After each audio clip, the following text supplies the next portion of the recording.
Spoštovani gospod predsednik državnega zbora, spoštovani kolegice in kolegi, cenjeni visoki zbor, spoštovani državljanke in državljani. Časi so resni, niso pa izredni, potem pa ta trenutek zagotovo ne terja nekino prišloših govorov in obljub, ki se ni mogli uresničiti. Glede na to, da naš ustavni red predvideva imenovanje vlade Republike Slovenije v dveh programih, kar najprej izvolitev predsednika vlade, nato pa tudi glasovanje vlade. Dovolite, da tudi našo predstavitev programa na cene stanja, na katero je mislim ta program, opravimo v tej prvi danes dali podarek na oceni stanja. Na nekaterih načelih, na podlagi katerih smo v naši policijski pogodbi gradili ukrepe za izboljšanje tega stanja.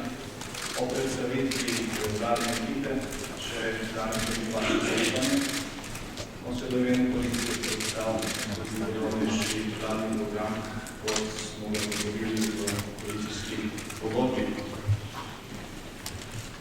Potem ne rečem, da so prioritete tega mandata popolnoma jasne. Gre bi pravzaprav enake za katerokoli vlado, ki bi prevzemala večino oblasti in čas. Gre za stabilizacijo javnih financ, ponovno zagon gospodarske rasti in posledično za ustvarjanje novih delovnih mest. Naprej teh treh prioritet se izvedel predstavljati. Glede na to, da je urad vlade stanovatelj ekonomske enotnosti in razvoj, vladni nekaj predstavlja novo izrednost in socijalno stanje, ki je žal slabše, oziroma bolj pesimistična, kot je tako neravno obetajoče jesenske ocene.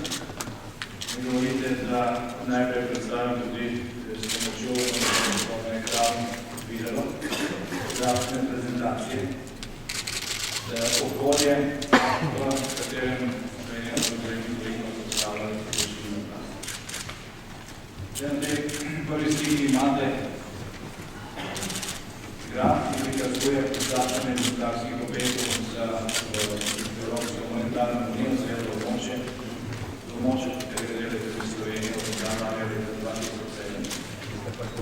Kot vidite, so se v zadnjih mesecih napovedi rasti izjemno poslabšale in v evroobmočju se torej držav obeta recesija.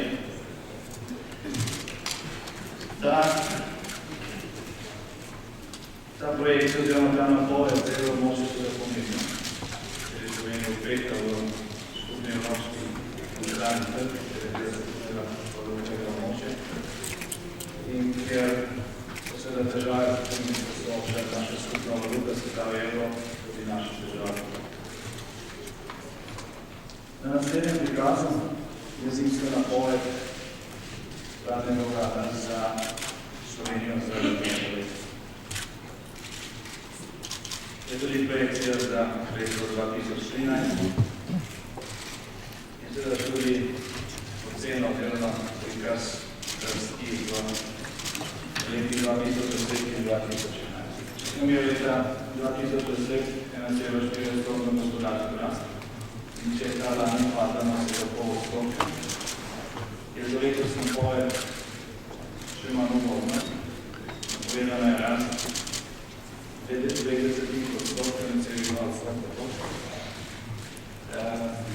Treba povedati, da so napovedi nekaj znanih oziroma mednarodnih finančnih institucij